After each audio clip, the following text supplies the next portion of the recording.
अस्सलाम वालेकुम, नमस्कार, सत श्री अकाल एंड गुड इवनिंग। मैं हूं आरज़ू काज़मी और आप देख रहे हैं पॉइंट ऑफ व्यू। हमें जी जॉइन किया है हमारी प्यारी सी दोस्त नाज़िया इलाही खान ने। बहुत शुक्रिया नाज़िया कि आज आप आई हैं। Thank you very much. वंदे मातरम, भारत माता की जय। Thank you so much Arzoo. और यहाँ पर कल से बड़ी एक न्यूज़ चल रही थी इंडिया की, और ज़ाहिर है कि क्योंकि कोर्ट की बात थी तो मैंने सोचा मैं आपसे ही पूछूं कि सेम सेक्स मैरिज के ऊपर कहा गया कि नहीं जी, इसमें अदालत का कोई लेना देना नहीं है, या ये कि इसको लीगल नहीं किया जा सकता, या जो आप अपनी लैंग्वेज में यानी कि कोर्ट की लैंग्वेज में जो भी समझ सकें। तो क्या केस है ये, और ये किस तरह से शुरू किया? क्योंकि ये हमने यूरोप में तो देखा है, लेकिन हिंदुस्तान में ऐसा होते हुए पहली बार देख रहे हैं। देखिए, ऐसा है कि सेम सेक्स का जो सुप्रीम कोर्ट का वर्डिक्ट आया है, मैं उस वर्डिक्ट की और कल मैं बिल्कुल चीफ जस्टिस के बेंच पे ही थी। हम्म। 5 जजों के बेंच पर ये वर्डिक्ट सुनाया गया है। बहुत सारे मुद्दों पर 3 जजेस जो थे वो अग्री कर रहे थे, बहुत सारे मुद्दों पे 2 जजेस अग्री नहीं कर रहे थे। तो ये चीज़ें काफ़ी देखी गई, आर्गुमेंट बहुत अच्छा था, सबमिशन बहुत अच्छा था। और धीरे-धीरे जैसे हमारे भारत में एक्स मुस्लिम का रेशियो बहुत बढ़ता चला जा रहा है। बहुत सारे लोग हैं, करोड़ से ऊपर अगर आप गूगल में डेटा हम्म। देखेंगे, तो करोड़ से ऊपर है जो एक्स मुस्लिम होते चले जा रहे हैं। उसी तरीके से ये जो सेम सेक्स के जो मैरिजेस की बात उठ रही है, ये इस वजह से उठ रही है क्योंकि एलजीबीटीक्यू के ज़रिया हमें ये देखने को मिला कि कई इस जेंडर में आ रहे हैं, जैसे गे हैं, लेस्बियन हैं, हम्म। तो इनकी एक भारी मात्रा हो चुकी है, बहुत भारी मात्रा हो चुकी है। अब ज़ाहिर-सी बात है कि इनको अडॉप्टेशन के राइट्स चाहिए, इनको जॉइंट प्रॉपर्टी के राइट्स चाहिए, इनको जॉइंट अकाउंट के राइट्स चाहिए। तो सारे मुद्दों को बुलेट पॉइंट कर के इन लोगों ने अपने पिटीशन के द्वारा लगाया था। अब बात ऐसी भी उठ रही है कि हमने संविधान में जो चीज़ें हमने पढ़ी हैं, उसको भी हमको मान्यता देनी है, उसको भी हमको इज़्ज़त देनी है। साथ-साथ ये भी मैं कहूँगी कि मॉनसून सेशन में हमारे गृह मंत्री श्री अमित शाह जी ने कहा था कि भारत बहुत डेवलप किया है, भारत बहुत आगे निकला है और जितनी भी कुप्रथाएँ हैं या जितनी भी बहुत सारी रिचुअल्स को भी लेकर के हम चल रहे थे भारत में, जिसको खत्म करने के लिए और आईपीसी, सीआरपीसी और एविडेंस एक्ट को भी चेंज करने की उन्होंने बात कही थी कि हम ब्रिटिश के रूल को क्यों लेकर के चलेंगे। जैसे अब हमारे मुँह से इंडिया निकलता ही नहीं है, हमारे मुँह से भारत ही निकलता है क्योंकि संविधान में भी इंडिया मीन्स भारत ही था। तो उसी तरीके से जब एम्पायर था, एडमिनिस्ट्रेशन था ब्रिटिश का, तब section 377 of the IPC was the crime of unnatural offence which criminalised carnal intercourse. तो जो 2 सेम जेंडर के लोग हैं, अगर वो अपनी इच्छा को बेड के द्वारा, सेक्सुअल और इंटरकोर्स के द्वारा करते हैं, तो वो एक ऑफेंस के द्वारा आता था, जिसको ये लीगलाइज करने की कोशिश कर रहे थे अपने इस पिटिशन के द्वारा। और साथ-साथ ये भी कह रहे थे कि हमें सेम सेक्स मैरिज का भी हमें अनुमति दिया जाए कोर्ट के ज़रिया से। पिटिशन बहुत खूबसूरत था, हम भी बहुत ब्रॉड माइंडेड हो चुके हैं, ज़माना बहुत ब्रॉड माइंडेड हो चुका है और मुझे लगता है कि सुप्रीम कोर्ट ने बहुत खूबसूरत बात कही है कि सारे verdict supreme court of India या सर्वोच्च न्यायपालिका ही ना सुना करके अगर पार्लियामेंट इस बात का निर्णय ले तो बहुत अच्छा रहेगा। और ऐसे कई जजमेंट्स होते भी हैं जिसमें, जैसे मैंने 3 तलाक देखा था 2017 में, आरज़ू जी। तो उस वक़्त जब वहाँ से जजमेंट आया और सिर्फ़ एक जज ने उसको उसमें एग्री नहीं किया था और 3 तलाक बैन हुआ, फिर उस पर सज़ा बनाने के लिए, इम्प्लीमेंट करने के लिए, सारी चीज़ों के लिए पार्लियामेंट को अप्रूवल दिया गया था। ये रिस्पॉन्सिबिलिटी पार्लियामेंट को दी गई थी कि 3 तलाक अगर कोई देता है फिर भी बैन होने के बाद भी, तो इसको कैसे पनिशमेंट देना है, किस सेक्शंस के द्वारा लेना है, किस एक्ट के द्वारा लेना है, ये पार्लियामेंट का काम होगा। तो वो बना भी था और बहुत खूबसूरती से उस पर अवेयरनेस वगैरह करके उसको अवेयर भी कराया गया मुस्लिम औरतों को कि हम अगर आपके शौहर 3 तलाक दे दे तो उससे कैसे हम लड़ सकते हैं, लीगल फाइट कर सकते हैं। तो उसी तरीके से मुझे लगता है कि अब वक़्त आ चुका है कि अगर एलजीबीटीक्यू या सेम सेक्स वालों की रेशियो अगर बढ़ रही है और उनकी पॉपुलेशन अगर बढ़ रही है, तो मैं बहुत पॉजिटिवली कहूंगी कि उनको ये अधिकार देना चाहिए कि वो शादी करें, वो ज्वाइंट अकाउंट बनाए, वो ज्वाइंट प्रॉपर्टीज खरीदे, वो बच्चा अडॉप्ट करे, क्योंकि सेम सेक्स में ये भी एक बहुत बड़ा इशू है कि बच्चे का दिक्कत आ सकता है। तो इस चीज को सबसे ज्यादा महत्व देते हुए सुप्रीम कोर्ट ने साफ लफ्जों में कहा कि पार्लियामेंट अगर इस पर निर्णय ले तो बहुत अच्छा होगा। मगर एक चीज और है कि ये चीज बढ़ती क्यों जा रही है, क्योंकि बहरहाल जो भी कहिए ब्रॉड माइंडेड हो गए लोग या कुछ भी हो गए, लेकिन एक अननेचुरल चीज है, एक अजीब सी, मतलब सुन के लगता है। हमारे यहाँ तो इतना ज्यादा इस चीज को नहीं देखा गया, कुछ लोगों में जरूर है, और बाकी जाहिर है कि उसको छुपाया जाता है। कहीं ना कहीं एक एम्बैरेसमेंट जो है वो फैमिली भी फील करती है, और खुद वो शख्स भी या वो औरत भी जो इस तरह के रिलेशनशिप में हो। तो आपके ख्याल से कोई मतलब साइकोलॉजिकल प्रॉब्लम है कि ये क्या क्या चीज है, कि हार्मोन्स की गड़बड़ है, कुछ कुछ तो होगा ना जिसकी वजह से इस किस्म की फीलिंग्स आती हैं? मैं पहले तो एक चीज ये बता दूं कि हम्म। हमने किन्नर समाज को बचपन से देखा है। शायद मेरे माता पिता ने भी बचपन से देखा होगा, शायद मेरे नाना नानी ने भी बचपन से देखा होगा। पहले क्या होता था कि माँ बाप को अगर पता चल भी जाता था कि मेरा बच्चा या मेरी बच्ची सेम सेक्स से इंटरेस्टेड हो रही है, सेक्सुअली या आकर्षित हो रही है, तो उसको मार पीट करके उसको उसको किसी भी तरीके से दबा करके इस बात को दबाने की कोशिश की जाती थी। लेकिन मुझे लगता है कि आपने फंडामेंटल राइट्स की बात कही, तो जब आपके आपके ही इंटरव्यू में आकर के मौलाना साजिद रशीदी फंडामेंटल राइट्स और फ्रीडम ऑफ स्पीच का नाजायज फायदा उठाते हुए बकरियों से लड़कियों को सेक्स करवा सकते हैं, तो ये तो एटलीस्ट अपने अपने अधिकार की बात कर रहे हैं, अपने फंडामेंटल राइट्स की बात कर रहे हैं। तो मुझे लगता है कि जब मदरसा छाप और जाहिल लोगों को इतने फंडामेंटल राइट्स मिले हुए हैं भारत में, जो चाहते हैं वो करते हैं, जो चाहते हैं वो बोलते हैं, तो मुझे लगता है कि ये तो अपने अधिकार की बात कर रहे हैं। और अब एक सिनेरियो आया है कि अब छुपने और छुपाने की कोई रीजन बची नहीं है। क्यों छुपाया जाए? इंसान अपनी सेल्फ आइडेंटिफिकेशन को क्यों छुपाएगा? जैसे मुझसे कई बार लोग बोलते हैं कि नाज़िया अगर तुम ना बोलो तो कोई फर्क नहीं पड़ेगा कि तुम्हारा 14 साल का बेटा है, पर मैं क्यों छुपाऊं? नाज़िया अगर तुम ना बोलो कि तुम विडो हो, विधवा हो, तो कोई फर्क तो नहीं पड़ेगा, पर तुम क्यों बोल देती हो? तो मैं क्यों छुपाऊं? अपनी सेल्फ आइडेंटिफिकेशन को मैं क्यों छुपाऊं? तो उसी तरीके से आज, और देखिए मैं आपको एक चीज बताना चाहूंगी कि ये जितने भी आ रहे हैं सेम सेक्स वाले जो अभी सुप्रीम कोर्ट तक पहुंच चुके हैं, they are very educated, they are very liberal, they are very modern.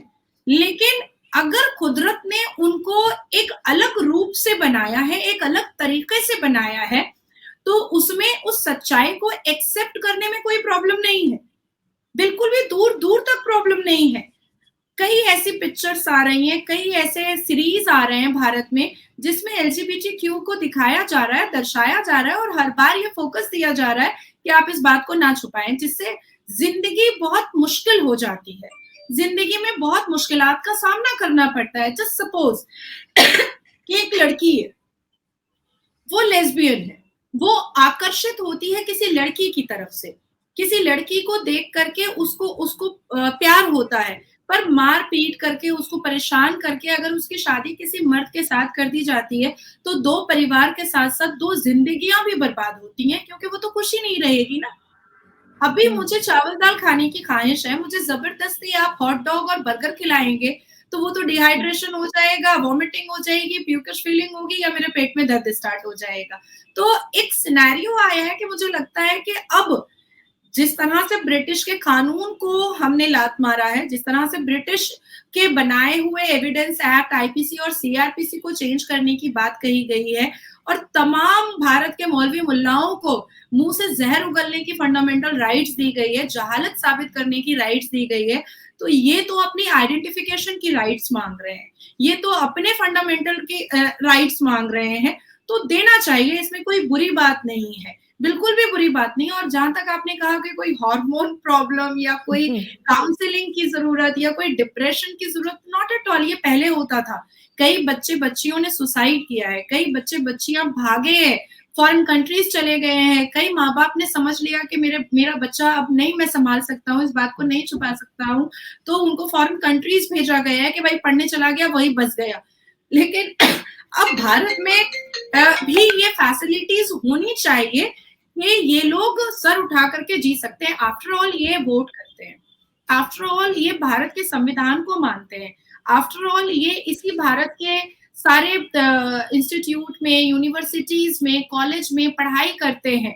कई तो इंजीनियर हैं, डॉक्टर हैं, कई तो मतलब काफी बड़े बड़े पदों पर बैठे हुए हैं, पर अपनी जो अंदर भीतर की आइडेंटिफिकेशन है उसको भी छुपाना पड़ता है। इतने बड़े चेयर पर बैठने के बाद, इतने एडुकेशन को लेने के बावजूद भी, तो वो उनको कहीं ना कहीं एक इन्फ्यूरिटी कॉम्प्लेक्स में डालता है, उनको कहीं ना कहीं शेमफुल साबित करने की कोशिश करवाता है कि मैंने इतनी किताबें पढ़ ली, मैं इतने बड़े चेयर पे बैठ गया हूँ, मैं इंजीनियर बन गया हूँ, मैं डॉक्टर बन गया हूँ, लेकिन मैं अपने अंदर की आइडेंटिफिकेशन को छुपा रहा हूँ। तो this is the high time कि ठीक है आप बात करते हैं इस बारे में। जैसे पहले क्या होता था कि सेक्स एजुकेशन के बारे में बातें नहीं होती थी। छोटी छोटी बच्चियों को आरजुदी ये बताना बहुत जरूरी है कि गुड टच क्या होता है, बैड टच क्या होता है, गुड रिमार्क क्या होते हैं, बैड रिमार्क क्या होते हैं। तो ईव टीजिंग हम जब एलएलबी कर रहे थे तो बहुत ज्यादा इस पर फोकस किया गया था। ईव टीजिंग पर क्या केसेस बनते हैं, गलत तरीके से बात करने पर क्या केसेस बनते हैं, मॉलेस्टेशन और रेप में क्या डिफरेंसेस होते हैं। तो ये अब धीरे धीरे मॉडर्न ईरा आ रहा है, मॉडर्न जमाना आ रहा है, और आज देखिए सेक्स एजुकेशन की वजह से छोटी छोटी बच्चियों को भी समझ में आता है कि नहीं, ये जो वॉचमैन अंकल हैं ये हमें अच्छी नजरों से नहीं देखते, या ये हमें अच्छी नजरों से बस से नहीं उतारते हैं। तुरंत बातें एकदम क्लियर हो जाती हैं। लेकिन उस वक्त ये बात भी कही जा रही थी कि अरे कामा की बात स्कूल में की जाएगी, अरे इंटरकोर्स की बात स्कूल में की जाएगी, अरे वर्जाइना और पेनिस की बात स्कूल में की जाएगी। नहीं करनी चाहिए, बिल्कुल करनी चाहिए, जिससे क्राइम रेट में कमी आती है, जिससे क्राइम रुकता है, जिससे क्राइम को कंट्रोल किया जा सकता है।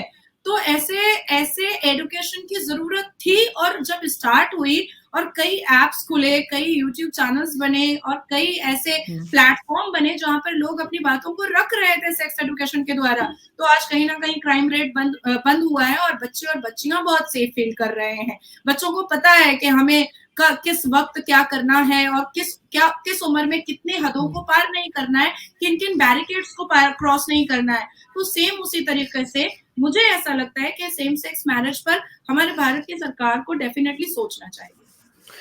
बिल्कुल। खैर पाकिस्तान में भी स्कूल्स में जहाँ तक मैंने सुना है बच्चों को बताया जाता है गुड टच या बैड टच का, लेकिन भारत में जो पब्लिक है, जो आम पब्लिक है, वो इस केस को कैसे ले रही है? आपको किस किस्म के कमेंट्स आते हैं, या आप क्या देखती हैं कि लोग इसको पॉजिटिवली ले रहे हैं या उनको इस पे एतराज है कोई? पहले तो मैं कहना चाहूंगी कि पाकिस्तान में अगर गुड टच और बैड टच होता तो 9 साल की बच्ची का निकाह होता, कभी नहीं होता। हाँ, अब मैं कहूंगी कि स्कूल में जरूर पढ़ाया जा रहा है, बाकी जो मर्जी हो रहा है। कुछ दिन पहले ही तो आपने सुना था कि एक रिटायर कोई आर्मी था, उसके बाद फिर वो किसी कॉलेज का, पाकिस्तान के किसी यूनिवर्सिटी का चांसलर बन गया था, कोकीन वगैरह भी सेल कर रहा था, वीडियोग्राफी भी स्टूडेंट्स का कर रहा था। तो काफी खबरें आई थी, काफी खबरें, वो काफी हाईलाइट भी हुआ था। एनीवेज, तो नहीं, भारत में लोग बहुत ओपन माइंडेड इसको ले रहे हैं। कल तो मैं सुप्रीम कोर्ट के अंदर ही थी, बहुत ओपन माइंडेड ले रहे हैं। कई मीडिया बाइट्स मैंने भी किया, और किसी भी तरीके का कोई एक जो बैड रिमार्क होता है या सरकाजम रिमार्क होता है, सरकास्टिकली अपने स्टेटमेंट को देना होता है, या मतलब थोड़ा सा मजा लेने वाले तरीके से अपने स्टेटमेंट्स को देना है, ऐसा कुछ मैंने नहीं देखा। जो देखिए, कोई भी एडुकेटेड आदमी जो बहुत शिक्षित है, वो इन सारी चीजों को बहुत पोलाइटली और बहुत इंटेलेक्चुअली लेता है और अपनी बातों को रखता है। और हर इंसान जिसके पॉकेट में आधार कार्ड है भारत का, और जिसके पॉकेट में वोटर आईडी कार्ड है, जो वोट करता है, उसकी ये रिस्पॉन्सिबिलिटी भी है और उसका ये अधिकार भी है कि वो अपनी इच्छाओं को सरकार के सामने और सर्वोच्च न्यायपालिका के सामने रख सकता है। तो कोर्ट के अंदर तो आरजुदी, और कोर्ट के बाहर, और जितने भी हमारे सर्कल में कॉन्स्टिट्यूशन क्लब में हैं या प्रेस क्लब में जो लोग हमारे सर्कल में आते हैं, हम लोग बहुत ओपन माइंडेड ले रहे हैं। हाँ, ये बात अगर मैं किसी मुस्लिम पाड़ा मोहल्ला में जाकर के करूंगी कि सेम सेक्स मैरिज पर बहुत हमको ब्रॉड सोचना चाहिए, तो फिर मेरा ही गुस्ताखे रसूल हो जाएगा कि ये तो मतलब कुछ भी बोली जा रही है। पर अगर इंटेलेक्चुअल तरीके से देखा जाए तो मुझे लगता है कि हर एक व्यक्ति का अधिकार है। अच्छा देखिए, मुझे एक चीज बहुत पसंद आ रही है कि अब चेंजेस भी आ रहे हैं। पहले हमारे भारत में अब किन्नर समाज में भी हम देख रहे हैं कि कांस्टेबल बन रहे हैं, वॉचमैन बन रहे हैं, ड्राइवर बन रहे हैं, तो वो वर्क में जा रहे हैं, काम कर रहे हैं। पहले हम क्या देखते थे, साड़ी लपेट लिया और उसके बाद फिर भीख मांगने के लिए खड़े हो, कट्टा कट्टा है फिर भी भीख मांग रहा है, तो हमारे मुंह से भी निकल जाता था कि ठीक है, तुमको अल्लाह ने, भगवान ने जैसा भी बनाया है, पर तुम पढ़ करके तुम उससे काम करो और उससे कमाओ। अपनी आइडेंटिफिकेशन को एज अ बेगर मत दिखाओ। तुम्हारी आइडेंटिफिकेशन अगर किन्नर है तो एक्सेप्ट इट ना, कबूल करो कि हम किन्नर है लेकिन हम पढ़ेंगे, हमको पढ़ने की आजादी चाहिए, हमको काम करने की आजादी चाहिए।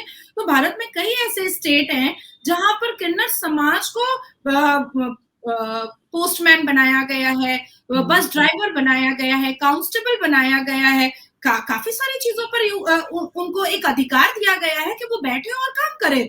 तो ये भी बहुत अच्छी चीज है कि आज जो लोग सेम सेक्स मैरिज की अपील कर रहे हैं सुप्रीम कोर्ट ऑफ इंडिया में, वो लोग ये कह रहे हैं कि हम एडुकेटेड है, हम अच्छी फैमिली से आ रहे हैं, लेकिन हमको मेरी आइडेंटिफिकेशन अब खोल के बोलनी है।